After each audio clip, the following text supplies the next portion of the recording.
इउटुबारफोरनि दुलाराय बर' फरायसाफोरखौ इउटुबाव बुंनाय बेखौ जोङो बुंनो गोनां बा बिथांमोनखौ माने माबा मोनसे रिएक्शन होनो गोनां दं होननानै आं सानाखै।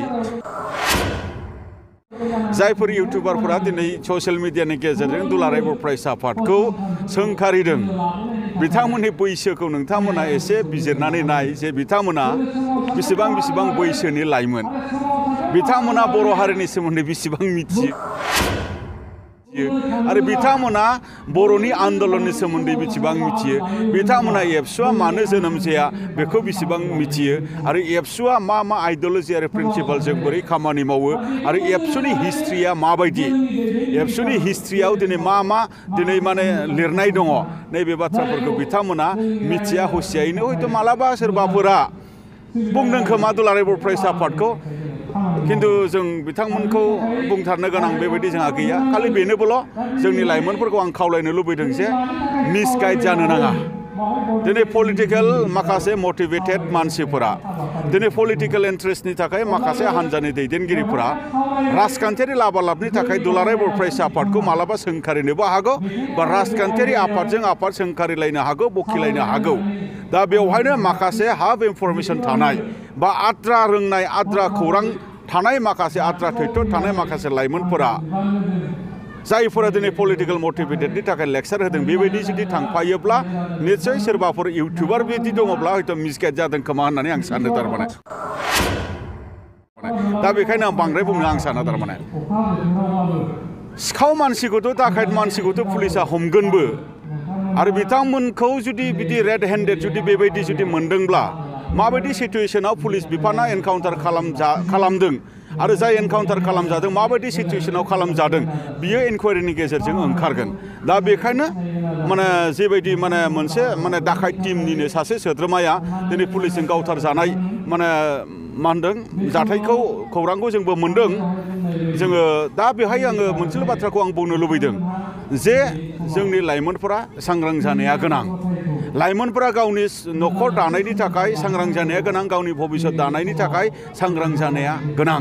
दिनै मा होनदों जोंनि लाइमोनफोरा दिनैनि समाव दाखायत टीमाव मालाबा गावखौ सोमब्रनो हागौ, सिखाव खावनो थाखाय मालाबा नोंथांखौ सोरबाया दैदेनलांनो हागौ। नाथाय लाइमोनफोरा एसे सांग्रां जानाया गोनां जे बेफोरबायदि दाखायत ग्रुपआव गावखौ मानो सामिल खालामनो, गावखौ मानो साबमिट खालामनो आरो बेफोरबायदि दाखायत ग्रुपआव मानो गावखौ जइन खालामनो।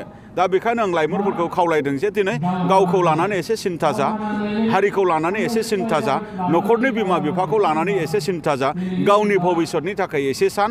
फरायनाय बैसोनि जुदि लाइमोनफोरबा मोजाङै फराय आरो फरायनाय माबा मोनसे खारनाव हाफुङाखसै, आद्रा जानानै थाबाय, न'खरा माने फोरोंख'नो हायाखसै, दिनै मा होनदों गाव गसंथानो थाखाय दिनै स्किल डेभेलपमेन्टनि बा स्किल राहानि थाखाय गोबां दुलाराय बर' फरायसा आफादाबो राहा लाबाय थादों आरो जों हास्लाबैखौ जोङो सरकारखौ नारसिननायनि गेजेरजों सरकारि माखासे स्किल डेभेलपमेन्ट माने डिपार्टमेन्टखौ बुंनानै जोङो स्किल ट्रेनिं होनायनि खामानिफोरखौ सरकारखौबो जोङो नारसिनबाय थानायनि गेजेरजों जायगा दिनै खालामबाय थादों।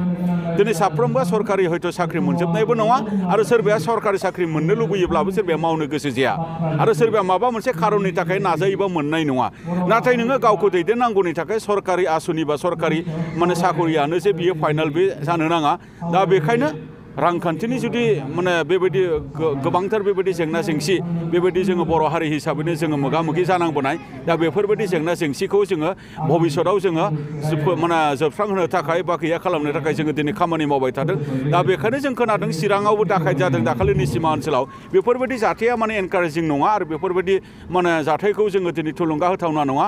आरो दिनै मा होनदों पुलिस बिफानाल' हमनाय नङा, पुलिस बिफानाल' दिनै बेफोरबायदि सिखाव दाखायतखौ दिनै एनकाउन्टार खालामनाय नङा।